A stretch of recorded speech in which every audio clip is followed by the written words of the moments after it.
지난주에 함께 본 말씀이 기억이 나실지 모르겠는데, 예수님께서 하늘에서 내려온 살아온 떡이다, 살아있는 떡이다 라는 말씀을 하셨고, 또 그 말씀을 들은 이들이 반응을 보였거든요. 어떤 반응을 보였냐면 그 말을 들은 즉시 수군거리는 반응을 나타내었습니다. 너희 조상들은 하늘에서 내려온 떡인 만나를 먹었음에도 불구하고 다 죽었지만, 하늘에서 내려온 나를, 살아있는 떡을 나를 먹는다면 영원한 생명을 가지고 살 것이다 라는 이 말을 들었을 때에 그들은 낮은 목소리로 소근소근대며 그 수군대는 모습을 나타내었는데요. 보통 맞는 내용이 아니라 잘못된 내용 혹은 당황스러운 내용, 이해할 수 없는 내용을 들었을 때에 수군거리는 모습을 나타내거든요. 이들은 자신의 동네에 살고 있는 요셉과 마리아의 아들인 이 예수라는 자가 갑자기 하늘에서 내려온 살아있는 떡이다 라고 이야기를 하니까 수군거리는 겁니다. 우리가 너무나도 잘 알고 있는 동네 사람임에도 불구하고 이 사람이 왜 이상한 소리를 하는 것인가? 당최 이해가 되지 않았고 당혹스러웠으며 어이가 없었습니다. 그 이야기와 이어지는 말씀이 오늘 말씀인데요. 예수님의 말씀을 듣지 않고 수군거리는 이들은 오늘은 다른 모습을 보여주는데, 52절 말씀에 보시면 그러므로 유대인들이 서로 다투어 이르되 이 사람이 어찌 능히 자기 살을 우리에게 주어 먹게 하겠느냐라고 말씀하고 있습니다. 이제는 속닥이면서 이상하지 않냐, 저 사람 굉장히 이상하다, 우리가 알고 있는 예수가 맞는데 왜 자기가 하늘에서 내려온 살아있는 떡이라고 하냐, 수군거리는 것 이후에 서로 간에 서로 다투는 모습이 시작되었습니다. 수군거림에서 뭔가가 결정되었더라면 그 수군거림에서 저 예수가 진짜 하늘에서 내려온 떡이다, 맞다, 옳다, 믿어보자 라고 결론이 지어졌든지, 아니면 저 사람 지금 뭘 잘못 먹었냐, 우리가 아는 사람 그 사람이 맞지 않냐, 그렇게 반대를 해버리든지 한쪽으로 의견이 주장이 되었더라면 다투는 모습은 보이지 않았을 겁니다. 수군거림에서 해결되지 않았기 때문에 이제는 서로 다투는 모습까지 이어지는데요. 여기서 다투어라는 단어는 헬라어에서 마코마이라는 단어를 쓰는데 보통은 논쟁하다라는 의미로 사용됩니다. 그러니까 이들은 속닥이면서 이상하다라고 수군거림 이후에 서로 논쟁을 하며 맞네, 틀리네, 그르네, 옳지 않네, 그렇게 서로 논쟁하는 모습을 보이게 된 것이죠. 더 나아가서 이 마코마이라는 단어는 전쟁하다라는 단어의 의미로도 쓰이거든요. 즉 이들의 논쟁은 그저 시시콜콜한 작은 논쟁이 아니다라는 것을 알 수 있습니다. 전쟁을 하면 반드시 이겨야 되지 않습니까? 이기기 위해서 전쟁을 벌이는 큰 싸움인데, 이 논쟁은 전쟁과 같이 반드시 이겨야만 끝이 나는 싸움이다라는 거죠. 신학자 루터는 다투다라는 이 단어를 욕설을 한다라는 단어를 사용하면서 욕설이 오갈 정도의 격렬한 논쟁, 격렬한 싸움이었다라고 해석을 하거든요. 하늘에서 내려온 살아있는 떡이다라는 이야기를 듣고 누군가는 저 예수의 말이 맞다, 저 예수의 말에 조상들은 하늘에서 내려온 만나를 먹었지만 죽지 않았냐, 그런데 이 예수를 먹으면 영원한 생명을 살 수도 있지 않겠냐라고 받아들였다는 것. 또 반대로 무슨 소리냐, 저 예수라는 사람은 우리 동네 사람 아니냐, 요셉과 마리아의 그 아들이지 않냐, 그리고 또 결혼 전에 잉태되어서 수많은 말들이 오고 간 사람인데 그들의 자식이 아닐 수도 있는데, 그런 불분명한 사람이 어찌 우리가 기다린 메시아겠냐, 어찌 우리를 영원히 생명을 주는 사람이겠느냐, 그렇게 반문하는 무리도 있었다라는 거죠. 처음에는 아니라고 생각하는 사람들이 수근수근 거리다가 이제는 논쟁으로, 또 큰 소리가 오가는 싸움으로, 반드시 이겨야 하는 전쟁과 같은 싸움으로 커졌음을 알 수 있습니다. 그만큼 이 사안이 중하다라는 것을 알 수 있는데요. 이들의 싸움의 중점은 여기에 있는데, 오늘 말씀의 그 52절에 보면 어찌라는 단어를 통해 알 수 있습니다. 어찌, 어떻게 저 사람이 우리를, 자기 살을 우리에게 주어서 먹게 한단 말이냐, 어찌 그 살을 먹는 사람은 영원한 생명을 가질 수 있는 것이냐, 어찌 이 예수라는 사람, 우리가 같은 동네에 사는 이 사람이 우리를 그렇게 살릴 수 있다는 말이냐. 이 내용에 대해서는 맞다 틀리다 나누어져서 수군거리고 다투어져서 나누어졌습니다. 근데 이 모습을 본 예수님은 다시 한번 말씀을 하시는데요.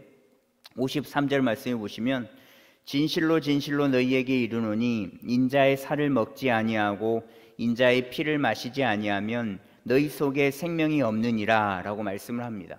이 진실로라고 표현된 이 단어는 헬라어로 아멘이라는 단어로 쓰여 있거든요. 우리가 아는 그 아멘의 의미가 맞습니다. 맞다, 그렇다라는 의미잖아요. 그 의미와 더불어서 확실한이라는 의미도 가지고 있거든요.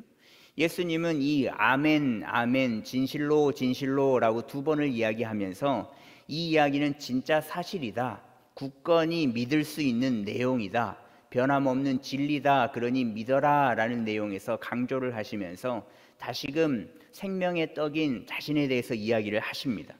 그 강조하는 내용은 54절에서 56절까지 나오는데 인자의 살을 먹지 않고는 또 인자의 피를 마시지 않고서는 영원한 생명이 없다라는 것, 이 말씀을 동일하게 반복적으로 말씀을 하시는데요. 내 살과 피를 먹는 자만이 내 안에 거하고 나도 그 안에 거한다라고 말씀을 덧붙이십니다. 근데 이들은 이 말이 이해가 되지 않는 거죠.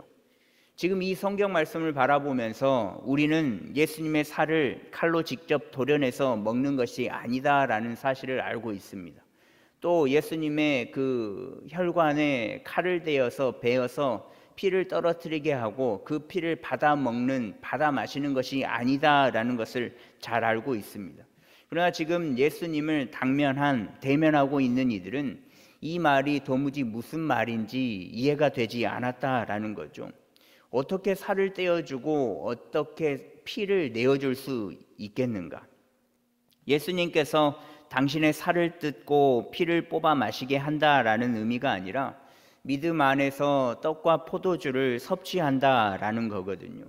그러나 이 말을 곧이곧대로 들음으로 이들의 반감은 더욱더 커져만 가고 있습니다. 이들은 이 말씀이 영적으로 해석되지 않고 육적인 것으로만 해석하고 받아들이기에 전혀 이해하지 못하는 모습만을 보이거든요. 그래서 이들은 예수님에게 조상들이 먹었던 떡만을 직접 먹는 떡만을 내려달라라고 이야기를 한 것이고요. 영적으로 해석하지 못하는 이들, 그리고 이들을 바라보면서 진실로 진실로라고 말씀하시면서 간절히 말씀하시는 예수님, 덧붙여서 이 말씀을 이어서 하시는데 오늘 말씀 57절 말씀을 같이 읽겠습니다. 살아계신 아버지께서 나를 보내심에 내가 아버지로 말미암아 사는 것 같이 나를 먹는 그 사람도 나로 말미암아 살리라. 지금까지 예수님은 자신의 살을 먹고 피를 마셔야만 생명에 참여하는 자들이 될 수 있다라고 설명을 하셨는데 그 설명을 반복적으로 설명하시면서 진실로 진실로 간절한 마음으로 설명을 하셨음에도 불구하고 깨닫지 못하니까 이제는 그 생명의 근원에 대해서 말씀을 하시거든요. 그들이 예수님을 받아들이지 못하고 잘 알지 못하지만 그들이 알고 있는 아버지에 대해서, 즉 여호와 하나님에 대해서 말씀을 하십니다. 살아계신 여호와 하나님께서 자신을 보내었다라고, 그렇게 내가 하나님 아버지를 통해서 사는데 이제는 아버지께서 보내신 나를 통해서 너희들은 살 것이다 라고 말씀을 하고 계시는 겁니다. 예수라는 존재에 대해서는 의심이 있고 또 의심이 가는 이 예수라는 사람이 말하는 이 모든 내용이 이해가 되지 않는 그 자리에서 이들이 다 알고 있는 또 믿고 있는 하나님에 대해서 말씀하시면서 예수님께서 말씀하시는 영생을 믿기를 원하시는 마음을 볼 수 있는 겁니다. 너희들이 나를 못 믿고 내 이야기도 믿지 못하지? 그럼 너희가 알고 믿고 있는 하나님은 믿지?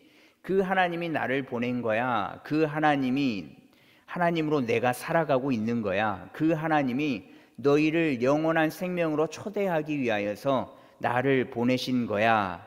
그러니 나를 믿으면 또 나를 먹으면 나를 마시면 영원히 살 수 있다니까.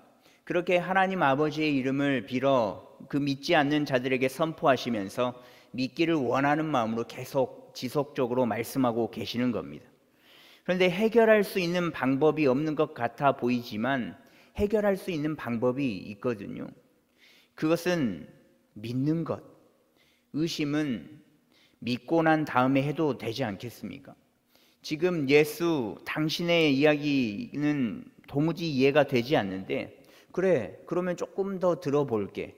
일단 더 들어보고 그 이후에 이야기를 해보자. 그러면 조금 더 쉽게 자세하게 이야기를 해줄 수 있겠니? 내가 이해가 되게끔, 우리가 도무지 이해가 되지 않는데 조금이나마 이해할 수 있도록 더 쉽게 이야기해 줄 수 없을까? 굳이 지금 언성을 높여가며 다툴 이유는 없거든요. 일단은 이해가 되지 않으면, 궁금한 부분이 있으면 조금 더 물어보고 조금 더 논의해보고 또 이야기를 더 자세히 들어보면 되는데, 이들은 더 들어보고 싶은 마음도 더 알고자 하는 마음이 추호도 없었습니다. 지금까지 해왔던 것이 있었기 때문에, 선조들로부터 내려온 것이 있었기 때문에, 구약의 하나님만 믿기 때문에 이들은 서로 다투면서 논쟁하는 모습을 계속 보이고 있다라는 거죠. 맞기는 맞는 것 같은데 내가 생각하는 것과 지금까지 한 것과 너무나도 다르기 때문에 이들은 듣고 싶은 마음도 추호도 없는 그 모습을 보인다라는 겁니다. 서로 논쟁하면서 말입니다. 그런데 우리도 이런 유와 비슷한 일들을 경험할 때가 있거든요. 내가 알고 있는 것과 다른 이야기를 들었을 때, 또 내가 알고 있는 지식이 전부인지를 알았는데 더 고급 정보나 더 나은 지식을 알았을 때, 내가 알고 있는 부분이 최고인 줄 알았는데 더 좋은 것을 알게 되었을 때, 이런 일들이 종종 있지 않습니까? 그런 일들을 당면하면 여러분들은 어떤 모습을 나타내신가요?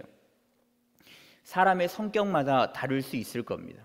어떤 이는 내가 모르는 사실을 내가 알고 있는 사실보다 더 나은, 더 좋은 사실이구나 라고 인정하며 받아들이는 이가 있을 겁니다. 내가 이 지역에서, 내가 이 분야에서 최고다라고 생각했다가 부족한 부분을 발견하고 인지하고 인정함으로 받아들이는 이가 있다라는 거죠. 그런데 반면에 그것을 인정하지 못하고 받아들이지 못하는 이들도 있습니다. 내가 아는 게 진짜고 최고인데 이 사람이 이걸 이야기한다고 받아들여야 한다고? 거짓말인 것 아닌가? 내가 모르는 건 없는데? 라고 생각을 하면서 받아들이지 못하는 이들도 분명 있을 겁니다. 사실 여부를 묻고 따져보았을 때 새로운 지식, 더 나은 것이라면 받아들일 줄 아는 모습이 필요하다라는 거죠. 서로 다투어서, 서로 논쟁하여서 쟁점을 찾고 나의 부족함을 느낀다면 굳고 부인하고 받아들이지 않는 모습이 아니라 받아들일 줄 아는 모습도 필요하다라는 겁니다. 그런데 이런 모습이 신앙생활에서도 반드시 필요한 모습이거든요. 내가 아는 하나님, 내가 경험한 하나님은 하나님의 전체를 다 안다라고 말을 할 수 없는 겁니다. 또 그렇게 자부해서도 안 되거든요. 내가 이런 저런 일들로 경험을 했기 때문에 하나님은 딱 이런 분이야 라고 정의를 하면 안 된다라는 거죠. 왜냐하면 그 경험하고 체험한 하나님은 극히 하나님의 일부분밖에 되지 않기 때문에 그렇습니다. 하나님은 무한한 존재이시기 때문에 내가 경험한 것으로, 내가 체험한 것으로 딱 그 하나님만 믿는다면, 하나님은 이런 분이셔, 이런 분이셔, 딱 이 모습만 갖고 계시는 분이야 라고 이야기를 한다면 무한하신 하나님의 존재를 유한한 하나님의 존재로 만들어 버리게 된다는 거죠. 내가 아는 하나님, 경험한 하나님이 아닌 다른 하나님을 누군가 이야기했을 때 무작정 내가 경험한 하나님만이 맞는 하나님이고 너가 경험한 하나님은 내가 들어보지도 못한 내용이니까 그건 하나님이 아니야 라고 선을 그을 필요가 없다라는 겁니다.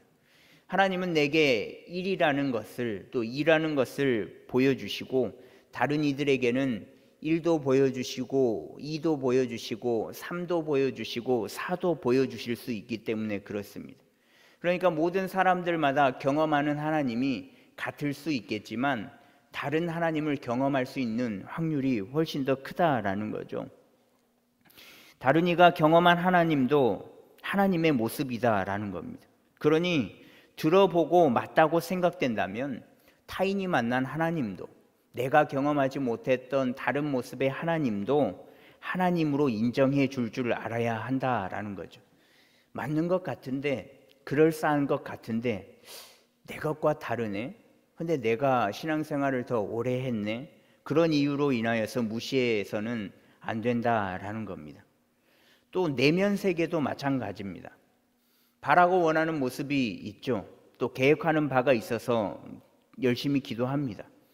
분명 그렇게 열심히 기도하여서 하나님께서 감동을 주시는데 하나님께서는 A라는 마음의 감동을 주신단 말이죠.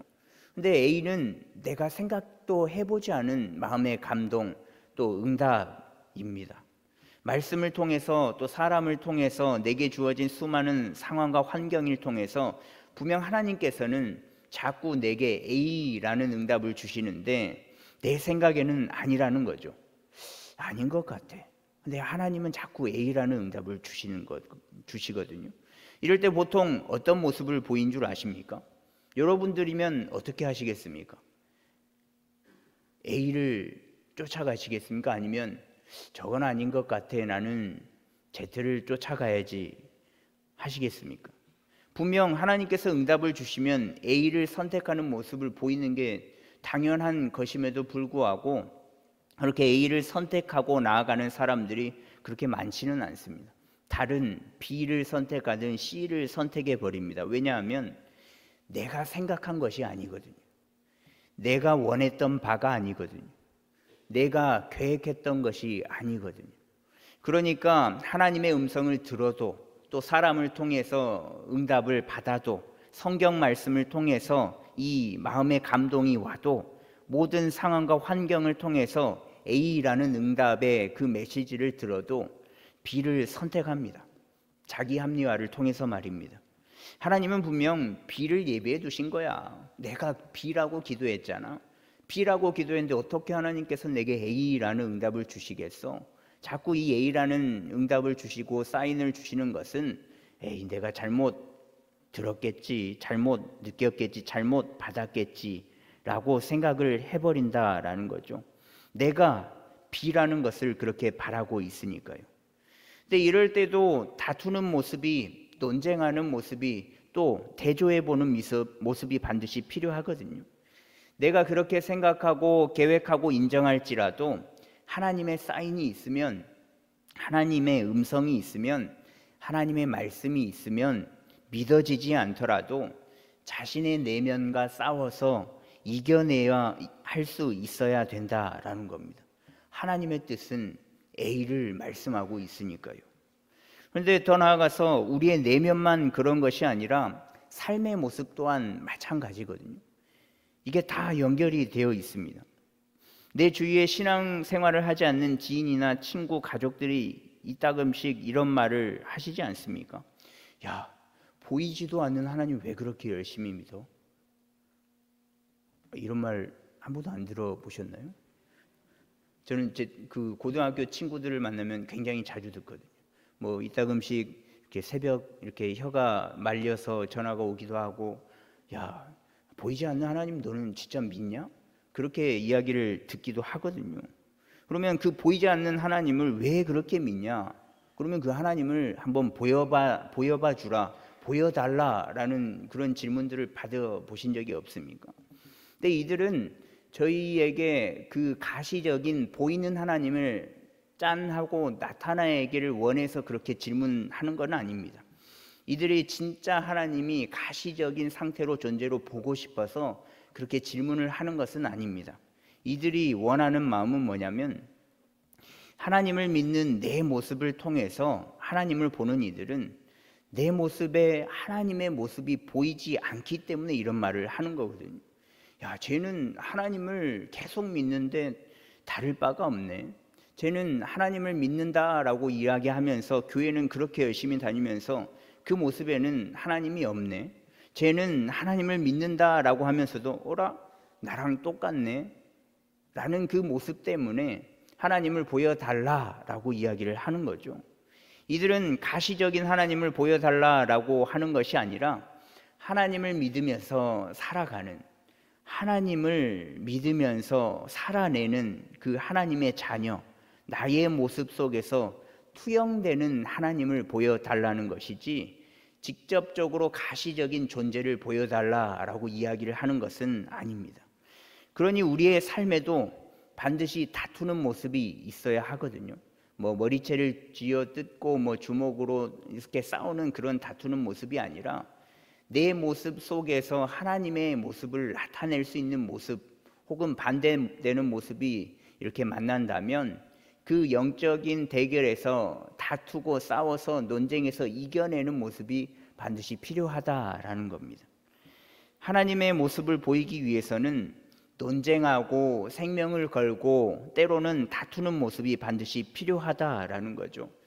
그것이 무엇이 되었든 간에 그 모습을 통해서 누군가가 하나님의 모습을 바라본다면, 누군가가 나를 통해 비춰지는 그 하나님의 모습을 바라본다면, 우리는 생명을 걸고 논쟁을 하며 다투며 싸울지라도 반드시 이겨내야만 한다라는 겁니다. 그러니 하나님을 믿되 생명을 다해서 믿는 우리가 되었으면 좋겠습니다. 하나님의 자녀다운 모습을 살아가기를 막는 모든 부분들은 논쟁하고 다투시되 끝내 하나님의 모습만 남기도록, 또 하나님의 이름만 남기도록, 또 하나님의 영광만 남기도록 승리하는 우리 모두의 삶이 되기를 간절히 소망합니다.